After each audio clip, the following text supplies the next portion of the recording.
Good morning. My name is Joe McNally. I'm the acting United States Attorney here in Los Angeles. I'm joined by my partners in federal law enforcement from Homeland Security Investigations and the United States Border Patrol, Deputy Special Agent in Charge Dwayne Engelbrecht, and Greg Bavino, Chief of the El Centro Sector of the Border Patrol. I'm here to announce an indictment charging 4 defendants with operating one of the largest human smuggling rings in the nation. The indictment alleges a transnational criminal organization smuggled approximately 20,000 illegal immigrants from Guatemala to the United States via Mexico, and then transported these aliens to cities throughout the United States. The offenses alleged in the indictment show a criminal group that acted with callous disregard for our nation's immigration laws and no regard for the immigrants that they smuggled. They held individuals smuggled hostage for months, threatened them and their family members with violence, and others, including children, were killed in a horrific car crash in Oklahoma in 2023. The indictment charges 4 defendants, all of whom are illegal aliens from Guatemala who committed crimes while living in the United States. Each defendant faces up to life imprisonment and the possibility of the death penalty. Their crimes include conspiring to transport and harbor illegal aliens for private financial gain, which, as I mentioned, at least in one instance, resulted in death. The ringleader, Eduardo Domingo Renojo Mattel, was arrested and arraigned on Friday along with his right-hand man, Mahia Cha. Both defendants have pleaded not guilty, and a trial date is being set. Another defendant, Helmer Obispo Hernandez, is a fugitive. He's pictured here.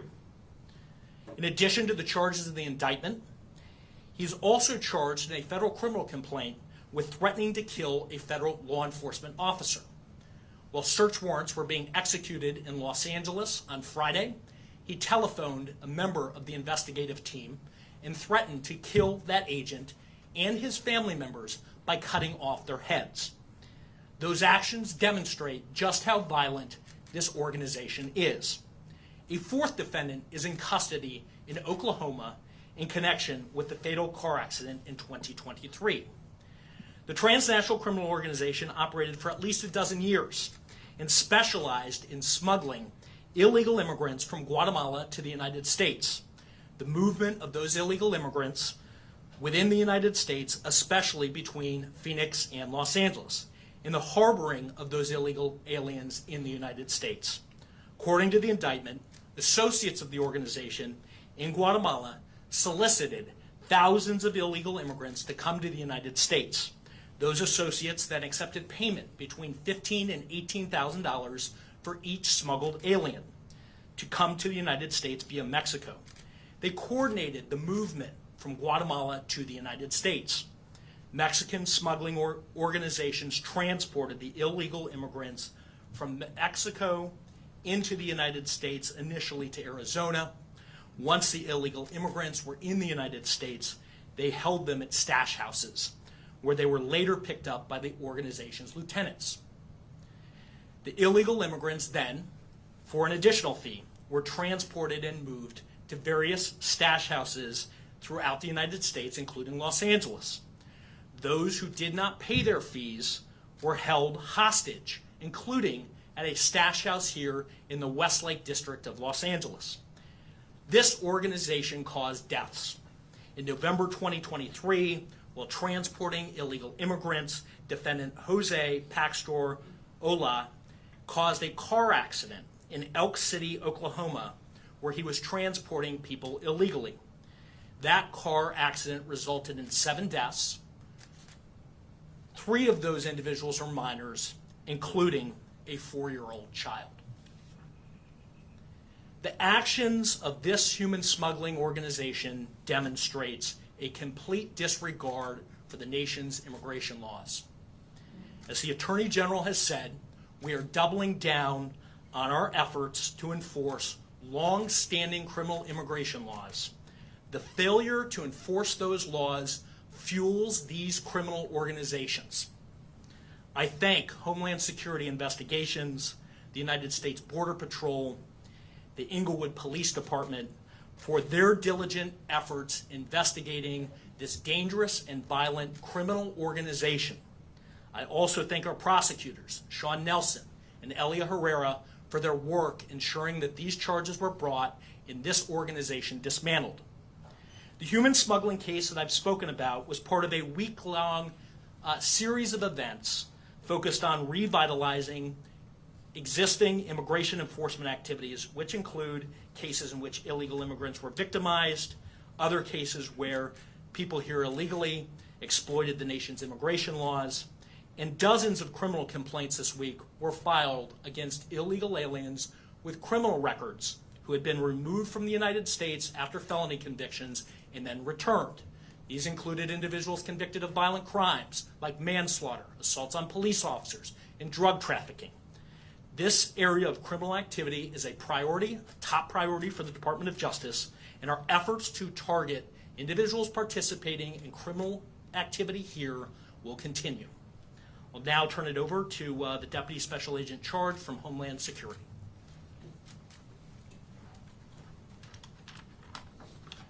Morning. Thank you for the opportunity to speak to you today about an important investigation that was run by ICE, Homeland Security Investigations, and Border Patrol, and prosecuted by U.S. Attorney's Office in the Central District. This investigation targeted a prolific human smuggling organization that was responsible for moving roughly 20,000 immigrants into the United States. As mentioned previously, this investigation also resulted in the death of 7 migrants as they were transporting east into the interior United States, including a 4-year-old child. The organization would typically bring in their clients into the Los Angeles and Phoenix area and transport their money into bank accounts, laundering those funds and depositing those into Los Angeles-based financial institutions for banks in the region. Human smuggling is a grave and dangerous endeavor that people who are mostly desperate and looking for a better life engage in, not realizing the possible dangers and the end results, which sometimes involve trafficking, exploitation, coercion, and long-enduring trials and tribulations to get to their end destination. The illegal activity not only endangers their lives of those being smuggled, but also the national security and public safety. We work with our partners, U.S. Border Patrol, state and locals, and the U.S. Attorney's Office to ensure that people who bring these endangered individuals into the United States who are just looking for a better life to justice, especially in instances where, as in this, life has been lost.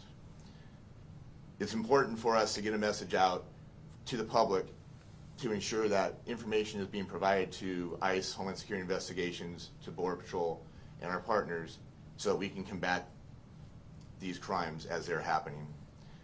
We ask for the public's assistance in calling us at 1-866-347-2423 with any information that you may have regarding smuggling organizations and human trafficking organizations that are exploiting the vulnerable in this society. Thank you. Yes, last name is Angebrand.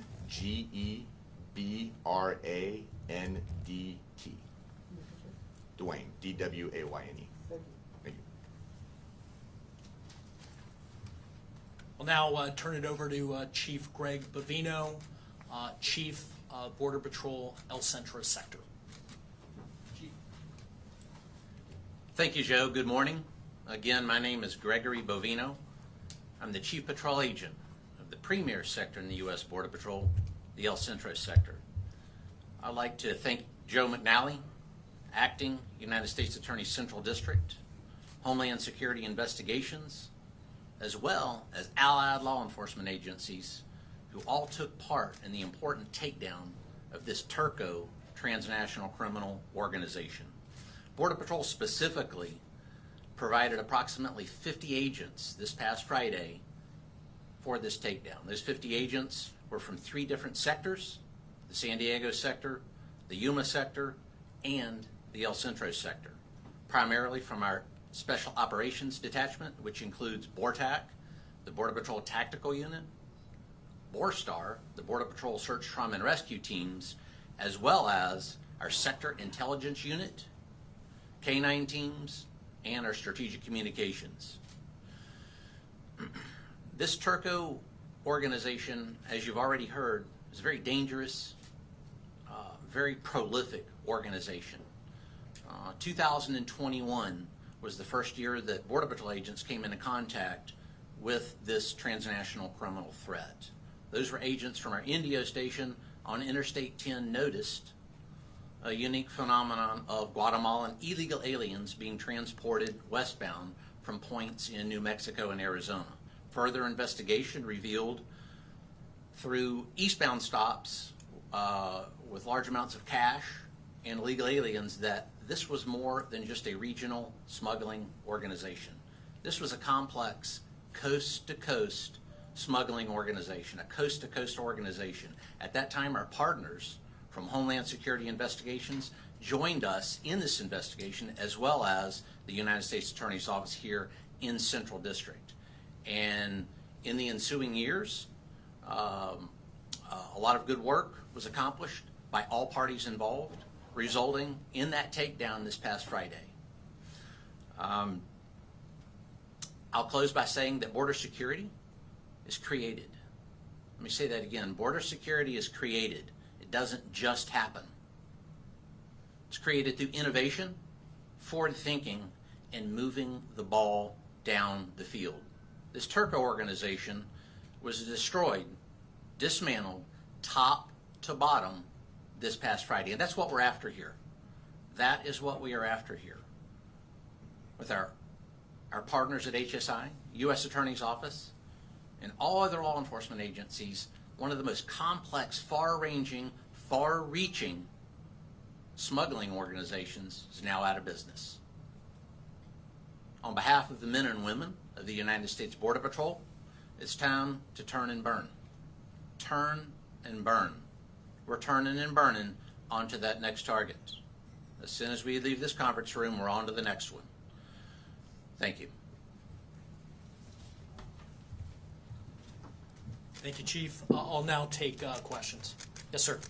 So you said that they are responsible for transporting over 20,000 migrants. Can you tell us how you arrived at that figure and how much time did it take them to smuggle that many people into the United States? So the organization had been operating for more than a decade based on information that we found during search warrants and other parts of the investigation. The 20,000 number is based on material that we seized during a search warrant. Trafficking organizations, just like any criminal enterprise, oftentimes tracks and keeps business records. And we found records showing a little more than 20,000 individuals being smuggled to the United States. I think it was around 20,800, so approximately 20,000 based on material that we found during the course of the search warrants. Could I ask you a couple of questions about the Oklahoma crash? Were all the victims in the vehicle? Was it a result of a DUI, and was it a result of them being chased by ICE? Yeah, I'll refer you to the indictment. It was not a result of them being chased by ICE. It was an accident that resulted during smuggling, and all of the victims were in the vehicle. Yes? Was this Guatemalan man the one that you caught on last Friday in 41 Street in Avalon? So the individual here, Obispo Hernandez, is a fugitive and unknown where he is, whether that's in the United States or Guatemala, but he's a fugitive. He was not one of the individuals arrested. He is the individual who, during the execution of search warrants on Friday, telephoned one of the investigators from Homeland Security, one of the agents working on the case, and said that he was going to kill that agent and kill that agent's family members, including his children, by cutting off their heads. That was Mr. Hernandez. Do you have an idea if this man is related to the one that he was arrested on Friday on Avalon and 41st Street? I don't know the relationship between that individual and Obispo Hernandez. Other questions? A couple things. I just want to make sure I'm clear. So the 20,000 people who were smuggled in and essentially victims of this group into the U.S., over what time frame was that again? I want to make sure I'm clear. I think it's roughly a decade period. Well, let me break it out. I could tell you that the organization operated for roughly a decade. The exact time period of what those 20,000 victims covers, I don't know. I don't know the exact time period. And you had said that they would take money from people and put it in bank accounts. Roughly how much money are we talking about? Well, $15,000 to $18,000 was what was charged for every individual who was smuggled into the United States. As I said, individuals would then be held sometimes at a stash house. If they were not, their fees were not paid. They were held hostage, sometimes for months at a time. There was violence threatened against family members, often down in Guatemala. They would tell the individual at the stash house that, we're going to harm your family in Guatemala if you don't pay. And obviously, they also the actions resulted in the deaths of 7 individuals, including a 4-year-old child. Yes. Question, of the 20,000 individuals, approximately what percentage were women? I don't have that information. We can find that for you. And was this a cartel related, I'm assuming it was, but I want to put it out there. The cartels are known for being extremely violent like this. Yeah, look, what I can say is as a general matter, smuggling organizations smuggle all kinds of things, as you know, not just humans. They do drugs. They use those same supply chains. And in order to exist in Mexico and in Guatemala, you have to have very significant criminal partnerships and ties to cartels in order to be able to operate as a general matter. Yes? Can you speak on what makes these defendants eligible for the death penalty and what your thoughts on that is? Yeah, they are death eligible because their actions here, smuggling for private financial gain, resulted in the deaths of individuals, and so the statute includes a statute that includes a potential death penalty. Sir, when you're talking about cartels, are you talking about the Sinaloa cartel or cartel Jalisco Nueva Generación? I'm talking as a general matter that human smuggling organizations only thrive when they form partnerships and work with cartels. But for that, they're not going to be able to operate and engage in the type and scope of criminal conduct that you've seen in the indictment. One more question? Somebody who hasn't had a chance to ask one? Okay, I have a question for the HSI. Any other questions? Yeah, go ahead. So it's mind-boggling to think that only 4 people are responsible for such a large number Sure. of people being smuggled across the border. Are you looking for other suspects other than these 4 guys that you already have zeroed into this criminal activity? So we've gone after, with this indictment, the leadership, and the reason that we've done that is that's the most efficient and effective way to quickly dismantle it. I will tell you that the investigation remains ongoing. In order for an organization like this to operate, it requires criminal partners, not just in the United States, but in Guatemala, who are recruiting the people and then threatening violence when fees aren't paid. It requires criminal partners in Mexico, and our investigation into this group's activity continues. Thank you very much. All right, thank you, everybody. We're still working on the press release. If you want a copy of the indictment, you can email me. My email address, kieran.mcavoy@usdoj.gov. It was on the media advisory that went out today. So, Any possibility of getting Spanish, Sal? I'm afraid not. Sorry. Not anymore. Maybe the Border Patrol one? Give us a service in Spanish? Just briefly. No, thank you. Just a few words. I don't want to say nothing. Okay.